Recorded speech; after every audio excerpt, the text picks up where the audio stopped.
Little House in the Big Woods, Going to Town, Part 2. Right on the edge of the lake, there was one great big building. That was the store, Pa told her. It was not made of logs. It was made of wide, gray boards running up and down. The sand spread all around it. Behind the store, there was a clearing, larger than Pa's clearing in the woods at home. Standing among the stumps, there were more houses than Laura could count. They were not made of logs either. They were made of boards like the store. Laura had never imagined so many houses, and they were so close together. Of course, they were much smaller than the store. One of them was made of new boards that had not had time to get gray. It was the yellow color of newly cut wood. People were living in all these houses. Smoke rose up from their chimneys. Though it was not Monday, some woman had spread out a washing on the bushes and stumps by her house. Several girls and boys were playing in the sunshine, in the open space between the store and the houses. They were jumping from one stump to the next stump and shouting. "Well, that's Pepin," Pa said. Laura just nodded her head. She looked and could not say a word. After a while she sat down again, and the horses went on. They left the wagon on the shore of the lake. Pa unhitched the horses and tied one to each side of the wagon box. Then he took Laura and Mary by the hand, and Ma came beside them carrying baby Carrie. They walked through the deep sand to the store. The warm sand came in over the tops of Laura's shoes. There was a wide platform in front of the store, and at one end of it, steps went up to it out of the sand. Laura's heart was beating so fast that she could hardly climb the steps. She was trembling all over. This was the store to which Pa came to trade his furs. When they went in, the storekeeper knew him. The storekeeper came out from behind the counter and spoke to him and to Ma, and then Laura and Mary had to show their manners. Mary said, "How do you do?" But Laura could not say anything. The storekeeper said to Pa and Ma, "That's a pretty little girl you've got there," and he admired Mary's golden curls. But he did not say anything about Laura or about her curls. They were ugly and brown. The store was full of things to look at.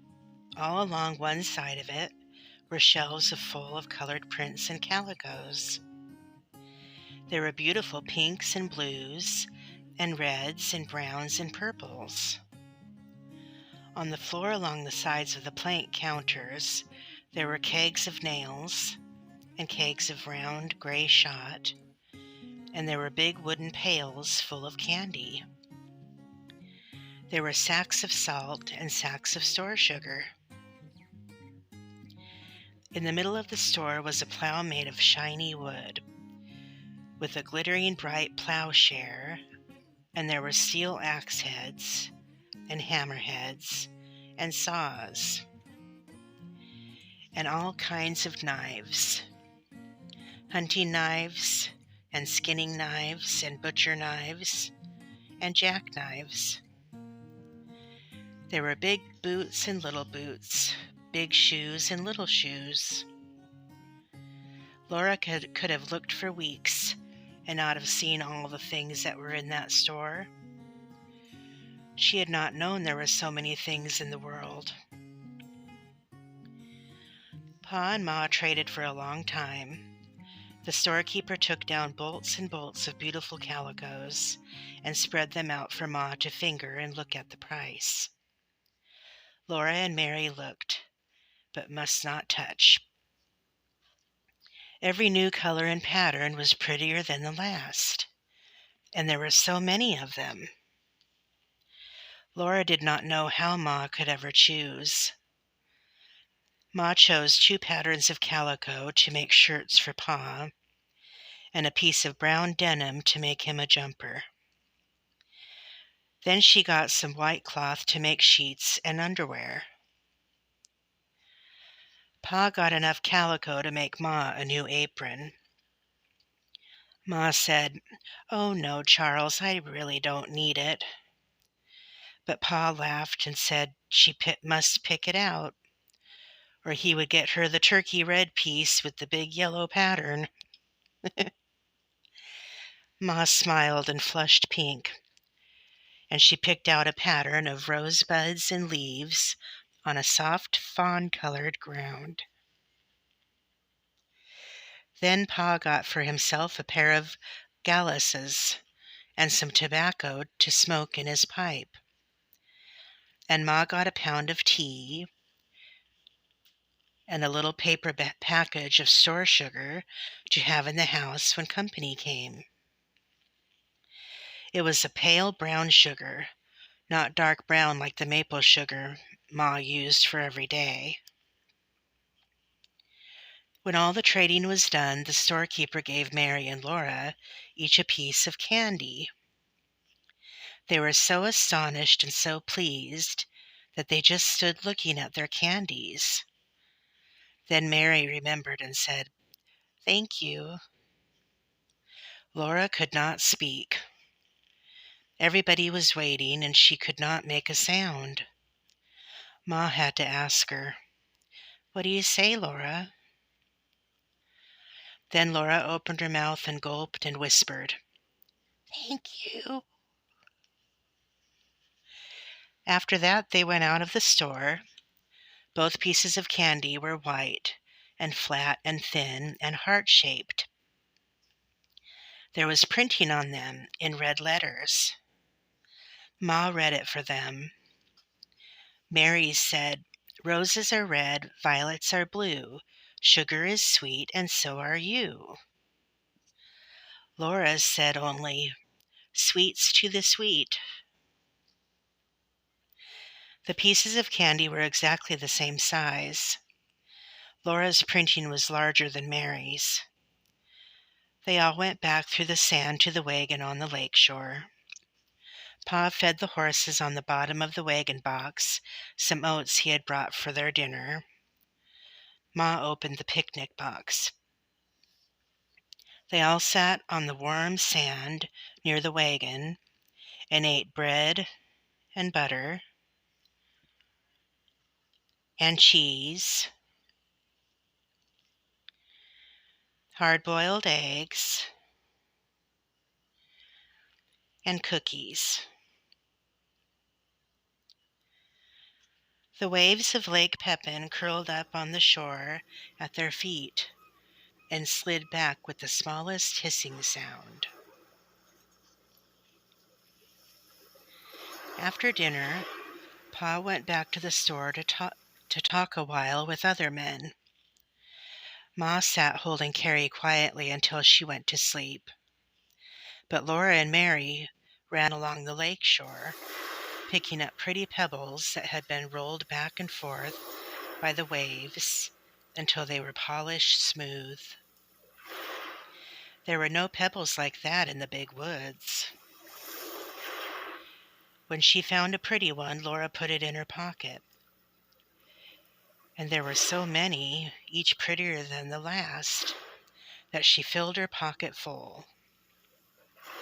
Then Pa called, and they ran back to the wagon, for the horses were hitched up and it was time to go home. Laura was so happy when she ran through the sand to Pa, with all those beautiful pebbles in her pocket.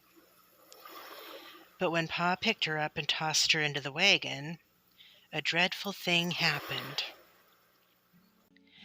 The heavy pebbles tore her pocket right out of her dress. The pocket fell and the pebbles rolled all over the bottom of the wagon box. Laura cried because she had torn her best dress. Ma gave Carrie to Pa and came quickly to look at the torn place. Then she said it was all right. "Stop crying, Laura," she said. "I can fix it." She showed Laura that the dress was not torn at all, nor the pocket. The pocket was a little bag sewed into the seam of the dress and hanging under it. Only the seams had ripped. Ma could sew the pocket in again, as good as new. "Pick up the pretty pebbles, Laura," Ma said. "And another time, don't be so greedy."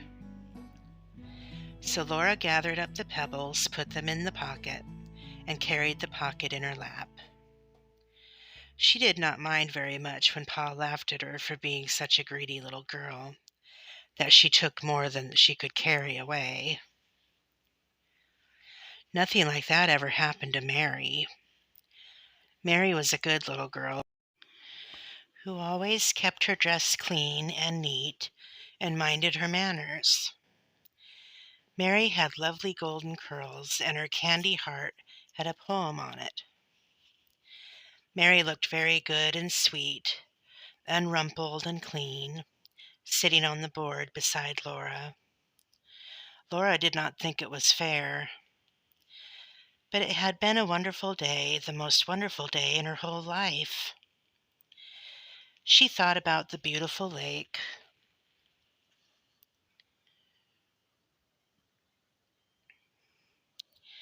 and the town she had seen, and the big store full of so many things.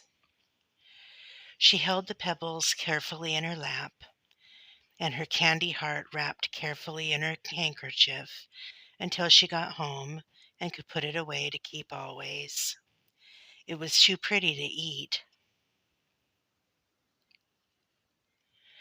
The wagon jolted along on the homeward road through the big woods. The sun set and the woods grew darker. But before the last of the twilight was gone, the moon rose, and they were safe because Pa had his gun. The soft moonlight came down through the tree tops and made patches of light and shade on the road ahead. The horses' hooves made a cheerful clippity-clop. Laura and Mary did not say anything because they were very tired, and Ma sat silently holding baby Carrie, sleeping in her arms. But Pa sang softly, "Take it out of the way for old Aunt Tucker. Too late to get your supper. Supper's over, dinner's cooking. Old Aunt Tucker just stand there looking.